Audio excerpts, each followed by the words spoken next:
Hello guys, welcome to my channel Scientific Nation. मैं सतीश और आज का जो टॉपिक हम कवर कर रहे हैं वो है टॉप 4 मसल बिल्डिंग सप्लीमेंट के बारे में, जिसमें हमारी ओवरऑल हेल्थ के बारे में भी डिस्कशन होगा। सो कोई भी इन्फॉर्मेशन मिस मत करना, एंड तक जुड़े रहना वीडियो से। और हम अपना वीडियो स्टार्ट करते हैं। आज की लिस्ट का जो हमारा पहला सप्लीमेंट रहने वाला है वो है हमारा प्रोटीन। जैसा कि आप और मैं दोनों जानते हैं कि प्रोटीन हमारी मसल्स के लिए कितना ज़रूरी है। प्रोटीन हमारी मसल में बिल्डिंग ग्रोथ के लिए कितना ज़्यादा ज़रूरी है, हमारी बॉडी के मसल्स के लिए, हमारी बॉडी के हर एक सेल के लिए कितना इंपॉर्टेंट है। विदाउट प्रोटीन के हमारी बॉडी मसल ग्रोथ कर ही नहीं सकती। अगर आप वर्कआउट कर रहे हो, चाहे वो इंटरमीडिएट या एडवांस या बिगनर, चाहे वो किसी भी लेवल का बंदा वो वर्कआउट कर रहा हो, अगर वो चाहता है अपने मसल्स की क्वालिटी बढ़ाना, अपने मसल की डेफिशिएंसी, अपने मसल ग्रोथ अच्छे करना, तो उसको प्रोटीन लेना ही पड़ेगा। तो प्रोटीन सबसे ज़्यादा इम्पॉर्टेंट सप्लीमेंट है हमारी मसल बिल्डिंग में, जिसके हमें लेना ही लेना पड़ेगा। तो आपने देखा होगा मार्केट में डिफरेंट टाइप के प्रोटीन आपको देखने को मिल जाते हैं। कंसनट्रेट, वे आइसोलेट, वे कैसीन, वे सोया। तो आपको जो लेना है, वो जो ध्यान रखना है सबसे ज़्यादा, वो है आपका वे कंसनट्रेट प्रोटीन। इसके अलावा आपको कुछ देखने की ज़रूरत नहीं है। इसमें आपको कंप्लीट 20 के 20 अमीनो एसिड, चाहे वो एसेंशियल हो, वो सारे अमीनो एसिड्स मिल जाते हैं, जो हमारे मसल बिल्डिंग के लिए काफ़ी ज़्यादा इंपॉर्टेंट रोल प्ले करते हैं। समझ लो, ये अगर आपने एक दिन के प्रोटीन के कोटे को अपने पूरा नहीं किया, अगर आपको मसल बिल्डिंग करनी है, तो आपको लगभग अपने बॉडी के वेट के डबल ग्राम प्रोटीन खाना पड़ेगा। अगर आपका वेट 75 ग्राम है, तो आपको लगभग 150 ग्राम प्रोटीन आपको लेना ही लेना पड़ेगा।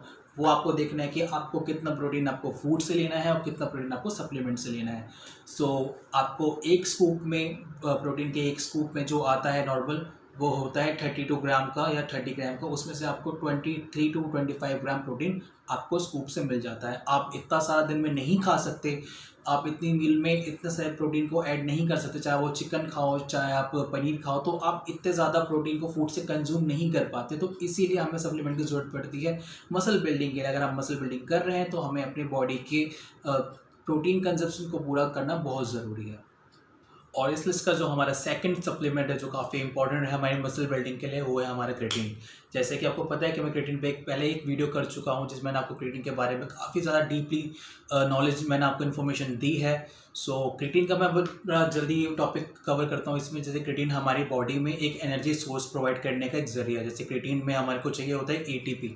तो क्रेटीन फोस्फेट जब हमारी बॉडी में जाता है, बन के हमारे मसल में स्टोर होता है, और जब हम वर्कआउट स्टार्ट करते हैं, हमें बॉडी से एनर्जी की नीड होती है, तो हम उस एनर्जी को, वो एटीपी को वहाँ से जनरेट करते हैं अपने क्रेटीन फोस्फेट से। तो नॉर्मली बात यही है कि क्रेटीन जो है हमारी बॉडी में एक एनर्जी सोर्स का काम करता है, जो कि हमें चाहिए। बॉडी हमारी खुद से प्रोड्यूस करती है क्रेटीन, लेकिन जब हम अपनी बॉडी की लोड को बढ़ाते हैं, हम अपनी बॉडी को ज़्यादा एफर्ट में डालते हैं, तो हमें ज़्यादा एनर्जी की भी ज़रूरत पड़ती है। तो कहने का मतलब यही है कि जितना आपने वर्कलोड बढ़ाया, तो उतनी आपको एनर्जी भी चाहिए। तो बॉडी जो हमारी बनाती है खुद से, वो लगभग 1 से 1.5 ग्राम बनाती है, और जब हम फूड से कंज्यूम करते हैं, वो भी काफ़ी ज़्यादा खाने के बाद भी हमें 0.5 टू 0.10 ग्राम हमें मिलता है। और बॉडी को लगभग डेली की नीड जो होती है, वो 5 ग्राम तो चाहिए होता है।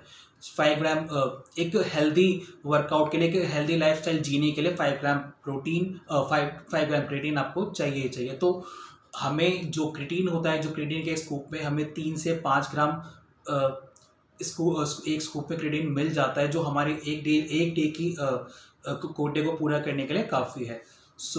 क्रेटीन काफ़ी ज़्यादा ज़रूरी है, ज़रूरी सप्लीमेंट है। चाहे वो किसी भी लेवल का वर्कआउट कर रहा हो, किसी भी तरीके का एक्टिविटी परफॉर्म कर रहा हो, चाहे वो पावर लिफ्टर हो, चाहे वो बॉडी बिल्डर हो, चाहे वो एथलीट हो, चाहे वो मिस्टर फिजिक के लिए भी कर रहा हो, चाहे वो अपना नॉर्मल वर्कआउट भी कर रहा हो, तो क्रेटीन तो मस्ट है। बिकॉज एटीपी काफ़ी ज़्यादा ज़रूरी है बॉडी के लिए हमें। और जो क्रेटीन का जो एटीपी का जो सोर्स जो हमारा है, वो है हमारा क्रेटीन। मार्केट में डिफरेंट टाइप के क्रेटीन आपको मिल जाएंगे देखने के लिए, लेकिन आपको जो ध्यान रखना है, वो क्रेटीन मोनोहाइड्रेट पे ध्यान रखना है। इस लिस्ट का जो हमारा थर्ड ऑप्शन है, वो है हमारा मल्टीविटामिन। मल्टीविटामिन भी हमारी लाइफ के लिए, हमारी हेल्थी लाइफ के लिए और मसल ग्रोथ के लिए काफ़ी ज़्यादा ज़रूरी है। फिटनेस सिर्फ एक मसल ग्रोथ या फिर हमारे डोले शोले से नहीं देखी जाती। फिटनेस जो होती है, वो ओवरऑल बॉडी की होती है। वो चाहे बॉडी में हमारे आइज़ के फंक्शन हो, या लंग्स के, या हार्ट के, या किसी भी तरीके का कोई भी फंक्शन हो रहा हो, वो प्रॉपर तरीके से हो रहा है या नहीं हो रहा है, ये इसका भी ध्यान रखना काफ़ी ज़रूरी होता है।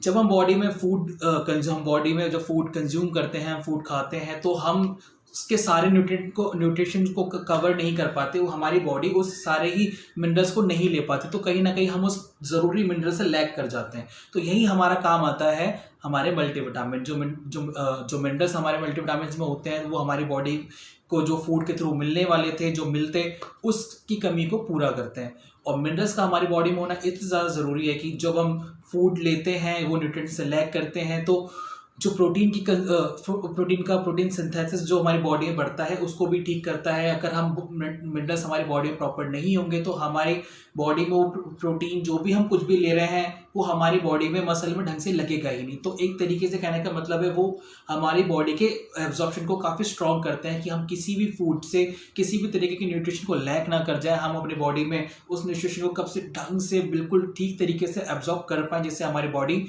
ठीक से वर्क कर पाएगी, हमारे मसल इसीलिए और भी अच्छे होंगे कि हमारी बॉडी में मिनरल्स की भी कोई कमी नहीं होगी। सो विटामिन मिनरल्स हमारी बॉडी के लिए काफ़ी ज़्यादा ज़रूरी सप्लीमेंट है। सो अब बात करते हैं डिस्कस लास्ट ऑप्शन पे, जो कि है हमारा fatty acids, omega 3 fish oil. तो फैट्स हमारी बॉडी में क्या काम करते हैं?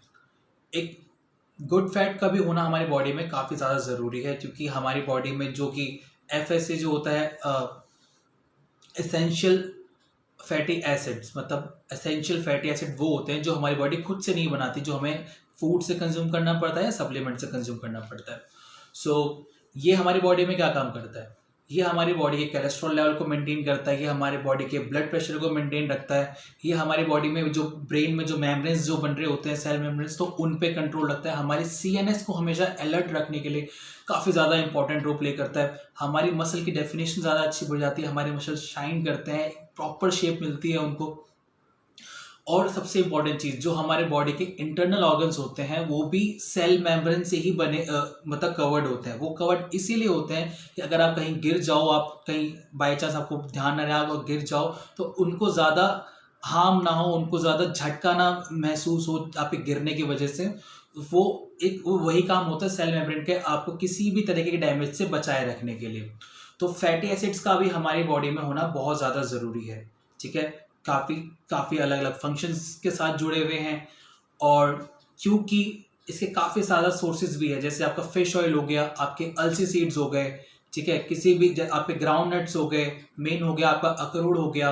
अगर आप इनफ क्वांटिटी में सब कंज्यूम कर रहे हो तो आपको सप्लीमेंटेशन की ज़रूरत नहीं है। लेकिन अगर आप नहीं ले पा रहे हो, किसी भी रीज़न से इसको कंज्यूम नहीं कर पा रहे हो, तो आपको ओमेगा 3 नाम की एक फ़िश ऑयल करके टैबलेट आती है मार्केट में, तो वो लेनी पड़ेगी, जिसकी एक डेली की डोज होती है एक कैप्सूल में, जो आपको 600 mg लेनी पड़ेगा। तो एक दिन का आपको कंज्यूम हो गया 600 mg। वो आपको देखना पड़ेगा कि जो आप टैबलेट परचेज कर रहे हो कि उसकी एक टैबलेट में 600 mg है, तो आपको एक ही टैबलेट लेनी पड़ेगी। अगर कम है या 200 mg है तो आपको 3 लेनी पड़ेगी। तो इसी तरह अलग अलग तरह के मतलब mg में टैबलेट्स आती है, तो ये आपको देखना पड़ेगा अपने डेली नीड के हिसाब से। सो गाइस, आई होप आपको समझ में आया होगा कि हमारे बॉडी मसल बिल्डिंग के लिए और ओवरऑल बॉडी हेल्थ के लिए कौन से सप्लीमेंट का होना बहुत ज़रूरी है। ये चारों के चारों सप्लीमेंट में जो मैंने आपको बताया, इसका होना बहुत ज़्यादा ज़रूरी है। अगर आपको इनमें से पता नहीं है कि आपको कहाँ से परचेस करना है, कहाँ से जेन्युइन मिलेगा, तो प्लीज़ मुझे कमेंट में ज़रूर बताना, मैं आपको बताऊंगा, आपको लिंक शेयर करूँगा कि कहाँ से आपको परचेस करना चाहिए, जहाँ पे आपको जेन्युइन मिले और अच्छे प्राइस में मिले। और आई होप आपको आज का वीडियो पसंद आया होगा। प्लीज़ इस इन्फॉर्मेशन को शेयर करना ना भूले और मेरे चैनल को सब्सक्राइब करना ना भूले। प्लीज़ उस बेल आइकन को ज़रूर दबाएं, क्योंकि मेरे आने वाली वीडियो का नोटिफिकेशन आपको मिल जाए। सो इसी के साथ इस वीडियो का एंड होता है यहाँ पे। Thank you guys, thank you for watching, take care and love you all.